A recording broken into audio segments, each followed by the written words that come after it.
The following program is rated PG and may contain coarse language and/or mature subject matter. Viewer discretion is advised.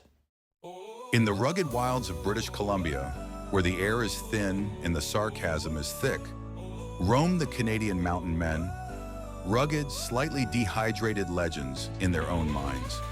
From the parched, cactus-scorched high deserts to the moss-drenched forests where even the squirrels carry bug spray, these brave, or just very thirsty souls, leave no stone unturned, no puddle unsniffed, and no pine needle unsucked in search of one precious thing: a decent sip of drinkable water. Out here, water is more than life. It's power, and the line between thriving and dying can be drawn by a single drop. Armed with questionable filtration systems and overconfidence in their ability to just boil it, and an uncanny ability to argue with a creek, they'll hike, dig, and politely ask a bear to move over just to see if there's a spring underneath it. Will they find water? Will they argue about whether it tastes like moose feet or beaver turds? Will someone try to hydrate with maple syrup again? In this place where the lofty mountains claw at storm-racked skies, survival is not a choice, it's a battle. In this episode, we will cover bush water, science, survival, and a little guesswork. They are trying a few mountain man tricks, like building a bush water filter, distillation, sucking it out of birch trees, and even a little water witching, which is basically walking around with a stick and hoping nature points at the plumbing.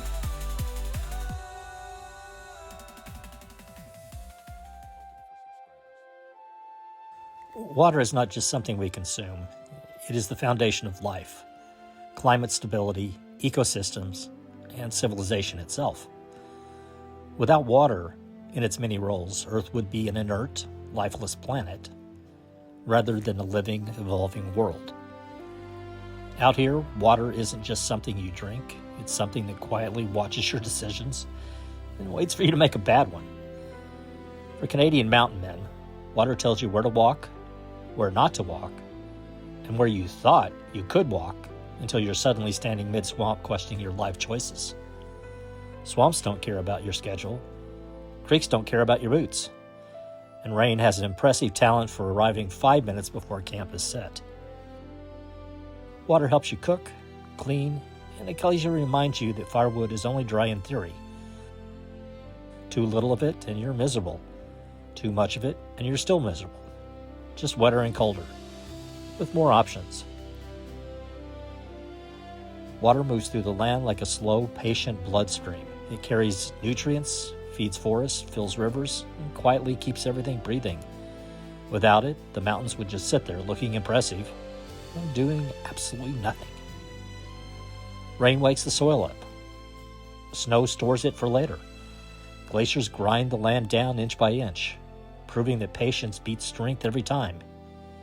Even the smallest creek is working on a long-term project, whether you notice it or not. Plants don't grow on the land. They grow because of water. Trees drink it, animals follow it, and people build entire lives around where it shows up reliably. When water moves, life follows. When it stops, everything gets very quiet, very fast. Water also regulates the planet's mood.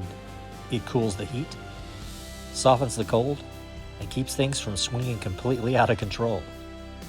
Oceans store warmth. Clouds moving around. And storms remind you that balance doesn't mean gentle. It just means fair. Out here, you start to see it clearly. The land isn't static. It's breathing, shifting, adjusting. Water is the pulse you can actually hear. In rivers, rainfall, melting snow, and the slow drip of a rock face at camp. So when mountain men talk about respecting water, it's not poetic, it's practical. You're not just dealing with a resource, you're dealing with the thing that keeps the whole system alive. And if you pay attention, water will teach you how the world works. If you don't, it'll teach you anyway. Out here, you don't conquer water, you negotiate with it. Sometimes it cooperates, Sometimes it laughs while you quietly wring out your socks. And that's the lesson. Respect the water, read the water, and never trust a calm-looking river crossing. There are several key sources of bush water. You have surface water, which generally includes rivers, streams, creeks, lakes, ponds, and wetlands. You have groundwater, which is water stored beneath the surface, in porous rocks, and aquifers. You have atmospheric water. This includes direct collection of rainwater and snow or ice. And then you have vegetation.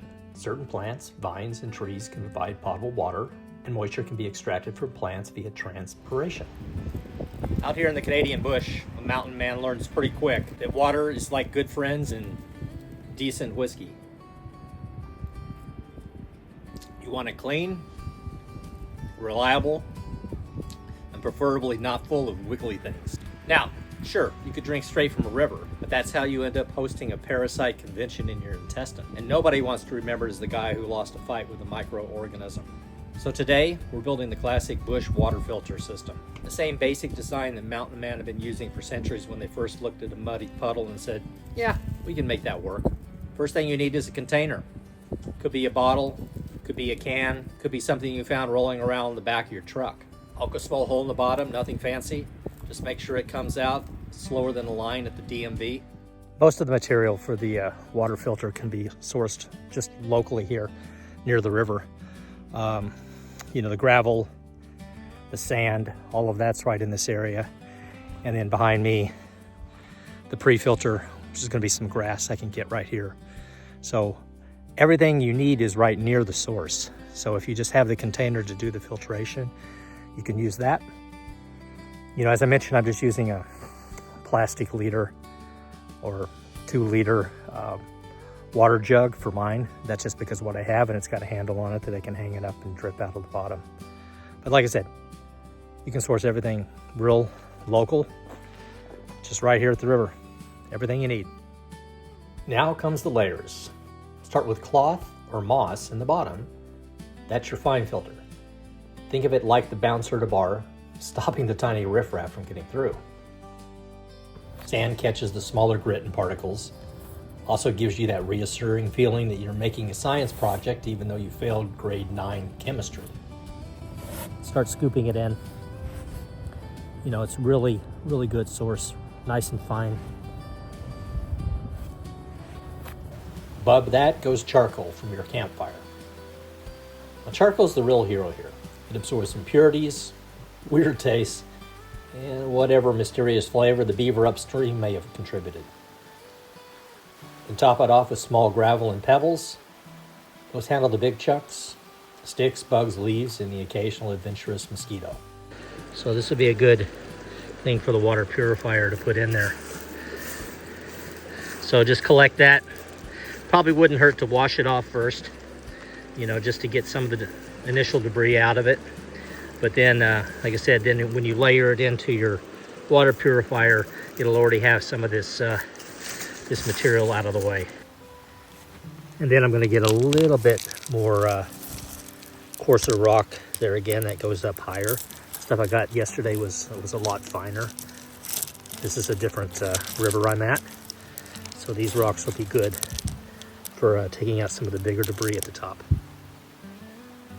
Now I like to add a layer of grass on top of that because I find it easier to replace that after I go to use it multiple times.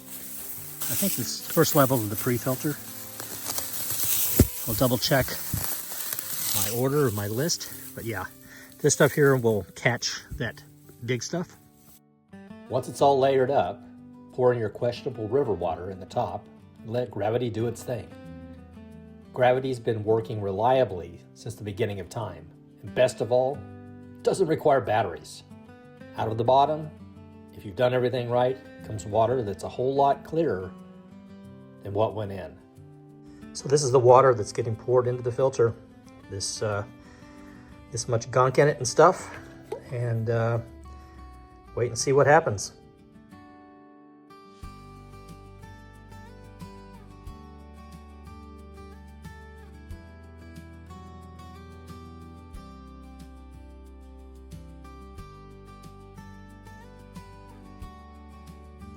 Okay, so this was after 10 minutes. I'm gonna switch this out here. And as you can see, that dirty water started out looking like this here. It's now coming out like this. So it's gotten rid of a lot of the particulates, a lot of the issues. Still, there's pathogens in there, microorganisms. If I was to throw this under a microscope, you would see them, but that's pretty impressive. Like I said, before and after. Now, this is important. A wise Canadian mountain man still boils it afterwards, because while the filter catches the junk you can see, the tiny invisible critters are still plotting revenge. And that, my friends, is how a Canadian mountain man turns muddy river soup into frontier hydration.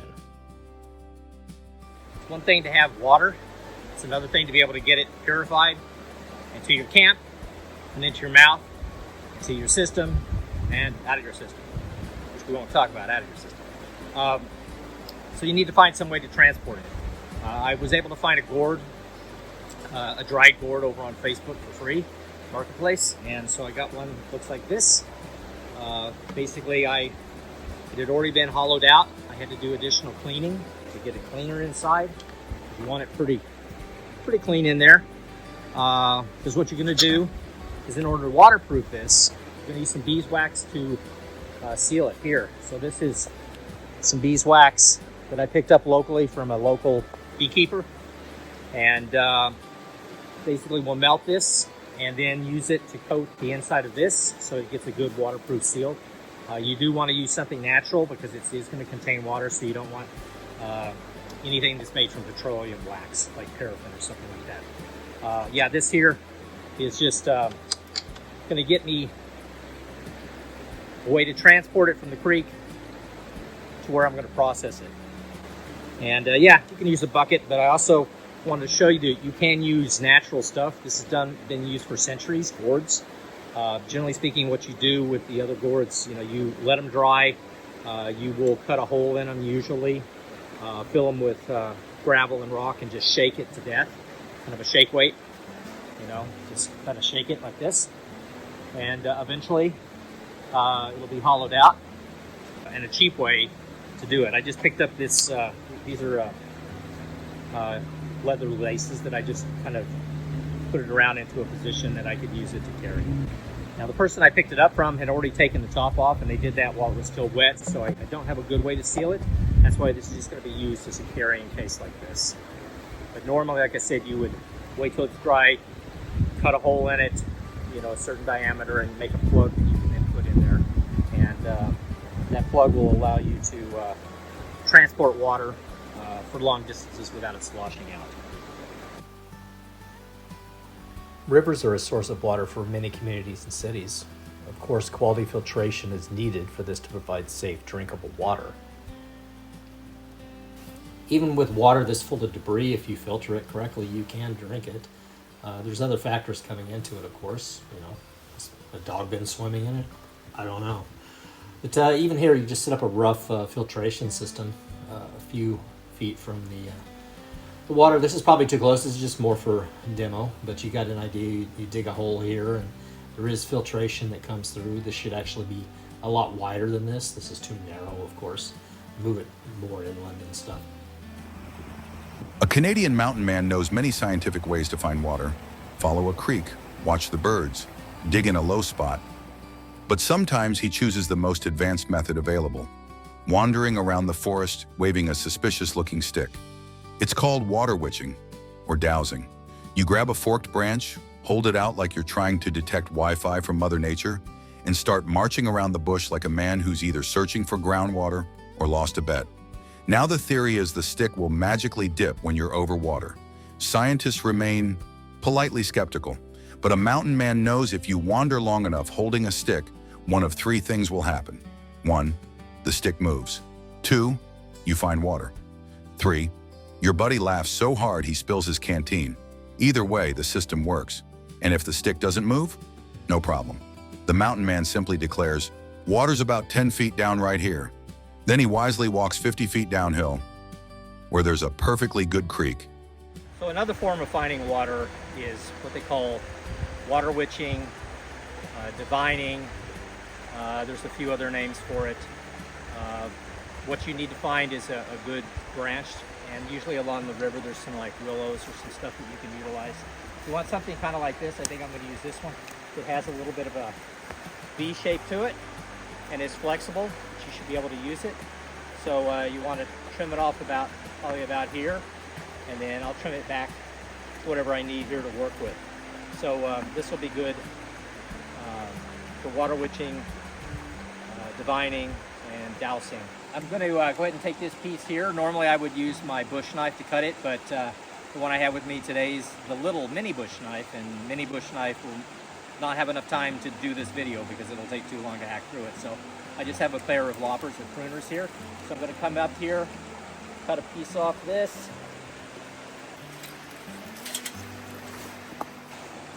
I want to hold it like this. And the concept is you come, and when you hit a water source, it's just naturally, I'm going to do it here, force it to do it. It'll naturally just pull down, and you can't stop it. It'll just pull down and go down towards the water. So I'm going to walk through the area here and see if I can find anything. So I don't know if this branch on the left is too sturdy or not to do it, but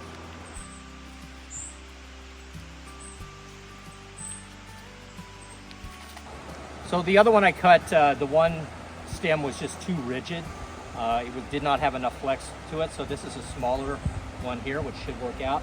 So we'll come along and cut off up into this area here. Yeah, this looks a lot better. There's going to be a little bit of a dog leg here, but we'll see if that affects me. Yeah, this feels a lot better. Got some more flexibility to it.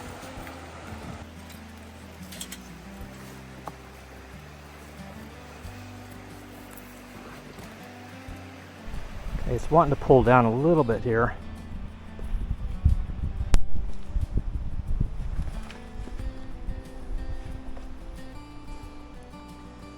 Okay, so it's saying there's maybe water down in this area here.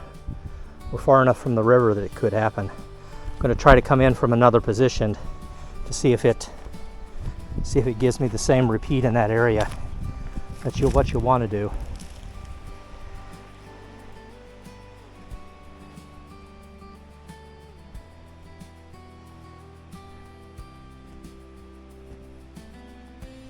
Yeah, it's pulling down here again. I'm kind of fighting it, but it's going to want to go. Yeah. So it's saying X marks the spot. Don't know how far you'd have to dig down, but in theory, that's where it's saying it is. Maybe 10 feet down. Early spring in the Canadian bush is when a mountain man notices the birch trees are running their own beverage service, and the menu is just sap. Now you don't go hacking at the tree like an angry beaver. A civilized mountain man politely drills a small hole in the trunk about waist height, just deep enough to reach the sapwood. Then you slide in a little twig, spile, or whatever bit of tubing you've got rattling around your pack. Hang a cup, tin, or suspiciously clean coffee mug under it, and wait. Soon enough, the tree starts dripping clear, slightly sweet sap like nature's slowest bar tap. It's fresh, cold, and packed with minerals, basically the bush version of sports drink, minus the neon colors and marketing budget. Take a sip and thank the tree. Because in the springtime woods, a Canadian mountain man knows birch sap is just maple syrup before it gets its life together.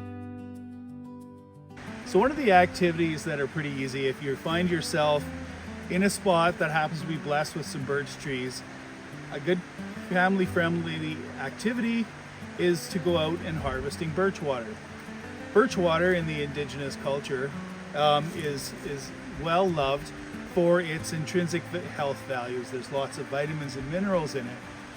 This is not something that you're going to go around tapping and collecting a bunch for, because it is a little bit of a process and it takes a couple of hours to be able to fill, hey, no extras, a jar about that big.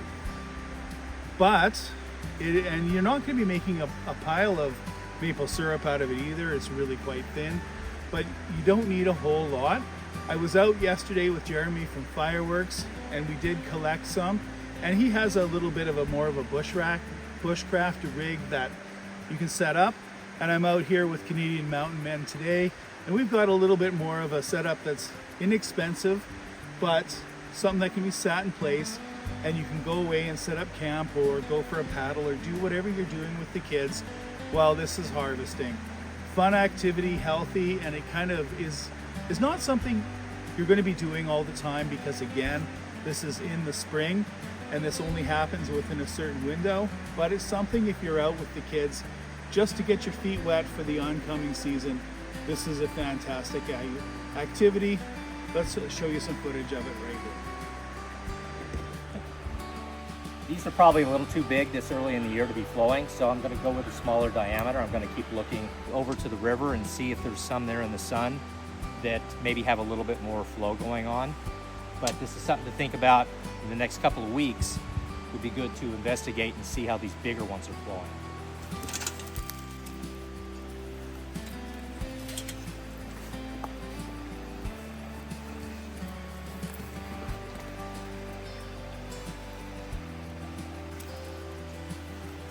Yeah, so here's a good birch tree. Diameter wise, you know, we're looking, you know, this one's maybe 6 inches in diameter, but it's got a nice sunny spot here, so I'm assuming it's going to have a nice flow to it. So this here is what I'm going to tap in to the tree, the birch tree. It's set up for this specific purpose. Normally I would have a old style drill that I had. Unfortunately, that's not with me today, so I'm going to have to do the old next friend to the Canadian Mountain Men, the DeWalt tools. But I'm going to drill a little bit of hole in there to be able to tap this in.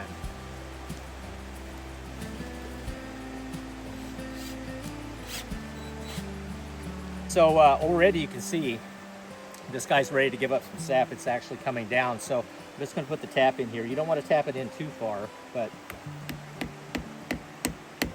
it's already starting to drip pretty good. I've got a little bucket that I'm going to put there right now, and this is designed here with a little catch that'll hold it. But what you can do is if you need to go into a different collection group, you can get this hose like this that you can just kind of put into the end of that, run it down into a bigger bucket. That would be more for long term. Get a bucket down here that you can cover up to keep the critters out of it, unless it's a bear, and the bear is just going to drink it anyway. But this is going to work out pretty good. Okay, so this is the third tree that I've tapped today, and this one's providing a little bit more. It's more in a sunny spot. Like I said, it just really depends upon how soon it's going to be leafing out. But you see, this one's coming out pretty quick. Got a couple of sips in here. We'll try it, see what happens. If it ends up killing me, please contact my wife to let her know what happened. Also, please like and subscribe to the channel. At least maybe that will help support her if this birch water does take me down, if you know what I mean.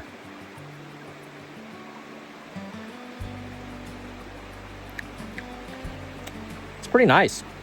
It's got a little bit of a sweetness to it. It doesn't... It's really hard to put a flavor profile together on this, but it is nice and sweet. So that's really a refreshing drink to have. And another thing to put in the Canadian Mountain Man arsenal for his way to get hydration in the bush if you need to. Well, that is in the spring. 4 ounces is what we ended up with. I think we were here, what, maybe hour and a half, 2 at the max. But yeah, a little bit of this. I'm going to take it home and filter it. I did sip it now, but there's a few bugs and other little creepy critters that fell in it when it said, hey, look, free water, free syrup, free sugar is what it is. Okay, we're going to wrap it up for the day. We got a little bit in here. I think we got a few more bugs than we got sap. The other thing you really want to do as a good practice is to help the tree is tap the hole, or fill your tap hole That sounded bad. Yeah, you just get a little bit of a, hopefully something that's about the same diameter. It's still gonna drip a little bit. Maybe I'll find a little bit of mud or something trying to patch on there just to help it. So, because this is what actually brings out the leaves in the tree. This is its life. You know, it's basically stored this liquid from last fall. As the leaves started to die, it pulled that sap down and takes it down the tree through the bark all the way into the root systems for the winter, and it stays down there. And then when it's spring warms up, that nutrients comes back up here. That's this little bank underneath, comes back up the tree, is what brings out the leaves until it can start using photosynthesis to start generating new energy it'll store. So it is a cycle, this back and forth cycle. So you don't really want to interrupt that. You want to just take a little bit and be nice to the tree and patch him back up, and maybe come and visit them next year. But when you go out in the bush, it's always a good idea to have a partner along, just because you never know what might happen out here. We're not too deep into the bush, but if something was to happen, if the bear decided it wanted to drink our tapped birch water, at least I can trip him as I run back to the truck, or he could trip me. We'll see. Who's ever the fastest wins or doesn't get eaten. Yeah. You want to say anything? I usually say a lot and maybe too much, but one thing I will actually say is this is a fantastic thing to, you know, us old farts can do it, but you can also take your kids along with it, and this is an activity, and you know what, have them be aware of nature too, just like we are, and play it safe and have fun. So I got Mike out here helping today. Mike's from Durable Dads. Mike, do you want to talk a little bit about your channel? You bet. Thanks for having us out. It's a pleasure to be out on Canadian Mountain Men. We're doing some birch sap collecting for some birch water. So about Durable Dads. Well, Durable Dads is a channel, an outdoor channel based around real gear and real family activities that you can do, geared towards a dad that has a busy life and a busy family, but still loves the outdoors and can't necessarily always get away solo. So in my experience, I have found that having activities that you can take your kids along to keep them busy and to keep them active and respecting and understanding nature is really important. It's also an understanding that you're not necessarily going to have baller gear all the time, or you're going to be, you know, a gearhead running high-end stuff. You've got kids, they wreck it. You're hard on things, you want equipment that works. So essentially, I try to give us experiences where we learn to do some basic stuff, fire pits, simple DIY builds that you can do for yourself and for your family to get out in nature, because it's all around us and we're blessed with the beautiful scenery. And it's a shame to not be able to experience this and to teach our kids about it at the same time. So yeah, that's the channel. That's my mission. That's what's saving my soul and what drives my kit. Stuff that works and adventures that work. Out here, a Canadian mountain man's got two more ways to make water fancy. First, pot and lid distilling. You boil the questionable puddle stew, slap a lid on it upside down, and let the good stuff sneak up, hit the lid, and drip back down like it just got promoted to drinking water. It's basically water going through a life-changing experience. Then there's the solar still. Dig a hole, toss in some leafy optimism, cover it with plastic, and let the sun do all the work while you stand there looking like you understand science. Hours later, boom, a sip of warm, slightly earthy victory. One method's heat and metal, the other's hope and patience, but both beat drinking straight from a beaver's bathtub. Well, got a little bit of a rain delay today, but speaking of rain, you know, that's one source of water. You know, if you got a metal roof, you can catch any runoff off that. You'll want to purify it for sure, because there is stuff that lands in particulate on top of that metal roof that's probably, you know, even though here out here in the bush, it should be okay, but you know, chemicals and stuff float for miles and thousands of miles in the air. So definitely any catchment you do off of your roof, you'll want to purify that and strain it and run it through really good. It's great for gardens. So if you have a rain barrel, collect that water and put it into your rain barrel and use that to water your plants, because they love it, because it is live water. That's the thing a lot of people don't realize. I mean, there is a difference. I mean, if you pull water out of the spring, water out of the sky, there's microbes in there that are actually live, and that's actually for the most part good for us. It's healthy. It's something that our body is used to for the most part. It is the situation sometimes that when you drink water that's been have so much chlorine put on it, fluoride added to it, a lot of chemicals in there basically to make us healthier and safer. I think it takes away from us. So it doesn't hurt to drink some of that water. I know some people have an issue with it, and so they have to still want to drop some purifying tablets even after it's been filtered through the filters that take like 99.99% of the stuff down. Some people's systems are so sensitive, I won't mention his name, who needs to actually have that water additionally treated. And there's nothing wrong with that. Some people's system, I've drank it, not had a problem. He's had some issues in the past with it. So, but yeah, water is life. It is something that is critical to everything. And most of our body is made up of water. I will post the exact percentages because I don't remember. It's something like 99+% or something like that of us is liquid. I mean, that's why it's a little morbid, but when you see the ashes from a cremation, it's not much of us goes down into that little bit of ash. So anyway, hope you guys enjoy. Try to subscribe, and we'll keep bringing you interesting stuff as we go through. Pretty much day in, day out stuff that you do in the bush. Now, Canadian mountain man knows water isn't just for drinking. That's the boring part. Water in the wild is basically the duct tape of nature. You can use it for just about anything. Water is the wilderness bathtub, which means plunging into a glacier-fed river or lake for 5 seconds and screaming like you stepped on a Lego. Added bonus, if you can hold out for 10 seconds, you might be able to wash the clothing on your back. Now, if you've been smelling like Sasquatch backside for 3 days straight and you stumble upon a hot spring, it sounds less like luck and more like Mother Nature's doing an intervention. Nothing fancy, just a steaming puddle in the woods. But out here, that's a 5-star soak. And as long as you don't think too hard about what else might have been bathing upstream, you'll be fine.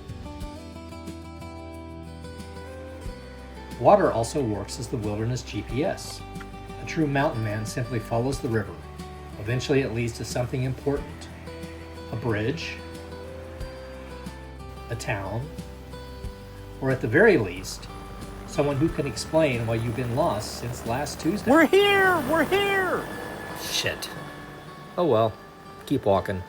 Need to check the wilderness damage on your face? A calm pool is the original mirror to check if your beard still contains the remains of yesterday's meal. Water works great for long distance messaging too. Just slap it with a paddle or toss a rock in the river and every beaver within a kilometer starts tail smacking like they're sending Morse code. With the right setup, you can generate power from a micro-hydro system to charge your electric mosquito swatter. Because nothing says backcountry ingenuity like harnessing a glacier-fed creek to vaporize a swarm of mosquitoes. And of course, water is the best refrigerator in the bush. Toss a bottle of something respectable into the river, and 5 minutes later, you've got mountain chilled refreshment. Assuming the current didn't just send it halfway to the Pacific. Yeah, that happened once. Well, maybe twice. So sure, water keeps the Canadian mountain man alive, but more importantly, it keeps him clean enough for civilization and in possession of a reasonably cold beverage. Y'all know, folks always say that forests make all the oxygen we breathe, them big old trees puffing away like nature's air factory. Turns out, that ain't the whole story, buds. Apparently about half the oxygen on Earth actually comes from the ocean. Not from whales farting. Not from seaweed the size of pickup trucks. Nope. From microscopic floaty critters called plankton. Tiny little drifting plants, algae, and bacteria just bobbing around the ocean like they forgot where they parked their canoe. And get this, there's one particular speck of bacteria called Prochlorococcus. Ooh, what a name. This thing is so small that if a mountain man tried to hunt it, he'd need a frog's tongue, microscope, and a whole lot of patience. But this little speck of ocean dust cranks out up to 20% of the oxygen in the entire biosphere. 20%! That's more oxygen than all the tropical rainforests on land combined. So basically, every fifth breath you take might be courtesy of a microscopic ocean drifter the size of a crumb off a cracker.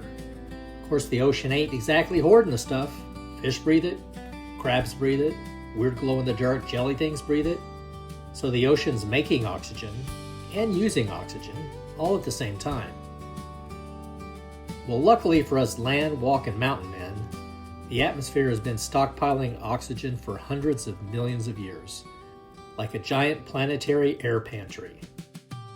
That means when we're sitting around the campfire taking big dramatic breaths after chopping wood for all of 5 minutes, we're mostly breathing in from that ancient atmospheric stash. Still, next time you take a deep breath in the mountains, just remember, there's a decent chance part of that breath came from a microscopic ocean bacteria drifting around somewhere in the Pacific that's working harder than a Canadian mountain man before his first cup of camp coffee.